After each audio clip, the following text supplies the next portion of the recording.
Each session on Alpha includes a short talk about the Christian faith, and the talks follow a natural progression with each building on the one before.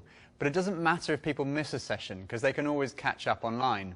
The great thing about Alpha is the material is the same wherever you go in the world. And the last part of the session is discussion, and this is the most important part of Alpha. In the small group, people get to say exactly what they think, to explore, to question everything, to discuss it and to work things out for themselves. It's low-key, unpressurised and great fun. So how does the Alpha small group work? Well, there are 3 keys to hosting a great Alpha small group. The first is love. I think it's all about love and friendship and having fun. It's just people, and however you deal with people.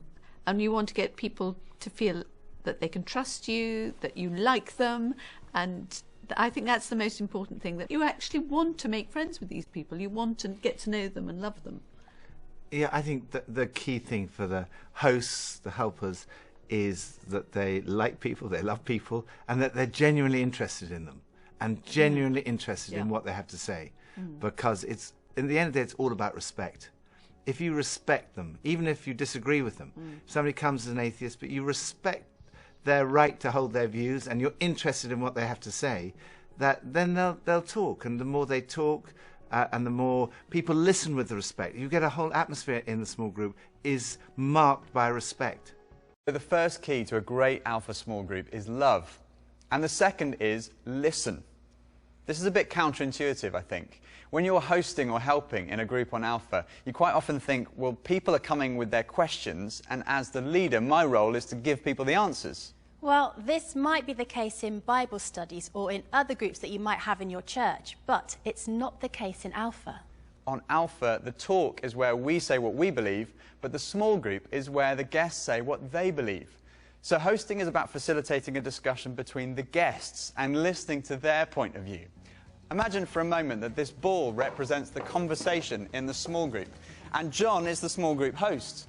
This is a discussion between John and Dan, which is fascinating for them, but it's boring for everyone else in the small group, because they're just watching, they're not participating.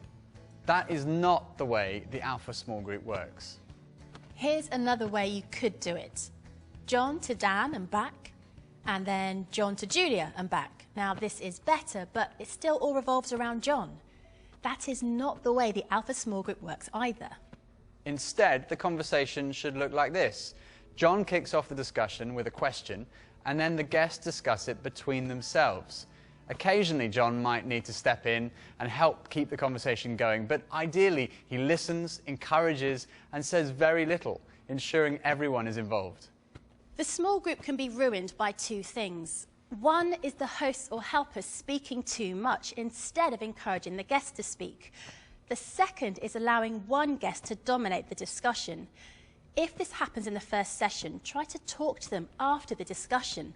Thank them for their contribution, but then ask them if maybe next time they could help you host the group by encouraging others to contribute. It's the opposite of sort of preaching at people. That's what ruins an Alpha small group, when someone starts preaching or trying to force people into their point of view. Then it really doesn't work.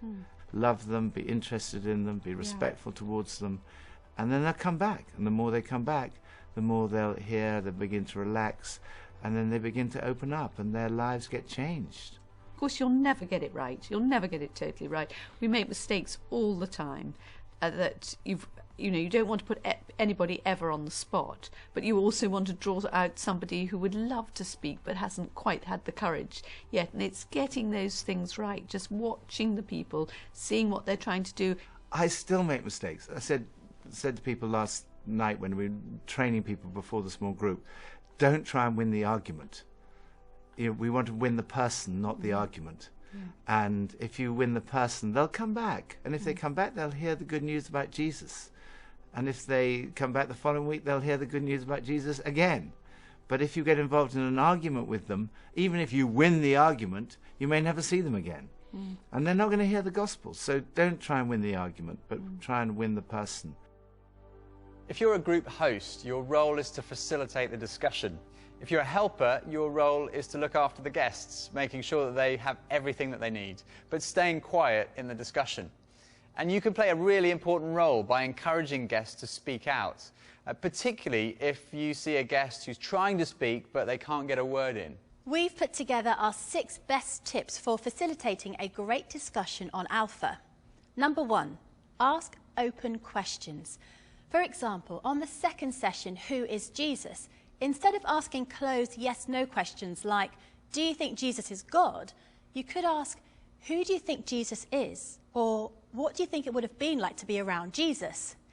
The Alpha Team Guide is a useful resource for hosting a small group and has some great suggested questions for each session to help the discussion get going. Number 2, be encouraging. Most guests will be worried about looking stupid or getting tongue-tied. So if they're brave enough to speak, encourage them, whatever they say, even if you don't agree, especially if you don't agree. People are much more likely to come back if they feel comfortable enough to participate in the conversation. 3, be yourself. Now you may be thinking, what if I don't know the answers to people's questions? Well, being yourself is the best thing you can do for the group. If you don't know the answer, don't pretend you do. Simply say, I don't know, and maybe add, I will look into it for you and get back to you by next week. Number 4, don't answer all the questions. If someone asks a question, open it up to the whole group by saying something like, that's a great question, what does everyone else think? There are a couple of exceptions, so if someone asks a specific question like, how many Gospels are there? You don't need to say, what does anyone think? There are 4 Gospels, and if you know it, you can tell them. Similarly, if someone asks, where are the toilets? You don't have to say, that's a great question, what does anyone think? Just tell them. And when the group has got to know each other a bit more, particularly after the Alpha weekend, you might want to begin to share your opinions a little more with the group, but it's important to keep the tone at the beginning. 5, don't be afraid of silence. Research suggests that people need around 6 seconds of thinking time before answering a question, especially when thinking about deep issues. Sometimes people need time to digest and think about an idea, and we can cut that off if we jump in too quickly. Now, obviously, silence can quickly become awkward, so at that point, you might want to rephrase the question, which is the 6th point. People process questions in different ways. Some people are very analytical and cerebral. Others are far more intuitive and reflective. For example, some people will love the question, what does forgiveness mean? Whereas others will respond much better to, have you ever had to forgive someone, and how did it feel? So we love people, we listen to what they have to say, and then the 3rd thing we do is laugh. Alpha is supposed to be low-key, relaxed, fun. So try to avoid being intense. Intensity is not a fruit of the Holy Spirit. Take the first session, for example. Before launching into the discussion, it's important to break the ice with a few games to kind of get to know people's names. So you could try this one. Get each person to think of a positive adjective that starts with the same first letter as their first name. So I might be Tremendous Toby. And I could be Generous Gemma. Starting with the person on your left, ask them to say their name. For example, Interesting Isabel. Every person then has to introduce the people before them before they can say their own name. Obviously, you don't want anyone to feel uncomfortable, so be sure to help people out if they can't remember the names, and make sure you go last so you have the hardest job. Once you've played an icebreaker, ask the question, how and why did you end up coming to Alpha? It's always fascinating to hear why people have come, and it also helps give you an idea about whether people are happy to be there or not. And you may want to start with the person who looks least happy to be there, because it will allow everyone else to be honest about why they're there. Then ask this question. If it turned out there was a God after all, and you could ask one question, what would it be? The phrasing of this question is really important. We don't want to presume anything, that God exists, for example, or that God is a he. So we say, if it turns out there was a God after all, and you could ask one question, what would it be? Throw it open to the group and remember to be encouraging. You could suggest that one of the helpers write down the question so people know you're taking them seriously.